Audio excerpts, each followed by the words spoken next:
Hello friends, সুমিতাদির গল্প আসরে তোমাদের স্বাগত জানাই।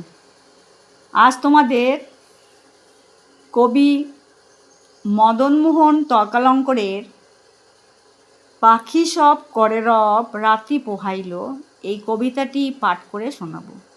তার আগে তোমাদের বলি, যারা এখনও চ্যানেলটি সাবস্ক্রাইব করনি তারা প্লিজ চ্যানেলটি সাবস্ক্রাইব করে সঙ্গে থাকো। পাখি সব করে রব রাত্রি পোহাইল, মদনমোহন তর্কালঙ্কার। পাখি সব করে রব রাতি পোহাইল, কাননে কুসুম কলি সকলি ফুটিল। রাখাল গরুর পাল লয়ে যায় মাঠে, শিশুগণ দেয় মন নিজ নিজ পাঠে।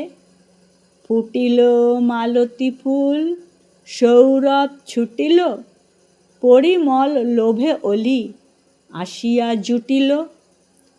গগনে উঠিল রবি লোহিত বরণ, আলোক পাইয়া লোক পুলকিত মন। শীতল বাতাস বয় জুড়ায় শরীর, পাতায় পাতায় পড়ে নিশির শিশির। তো বন্ধুরা, আজ তোমাদের পাখি সব করে রব রাতি পোহাইল কবিতাটি পাঠ করে শোনালাম। Thanks for watching the video and see you again.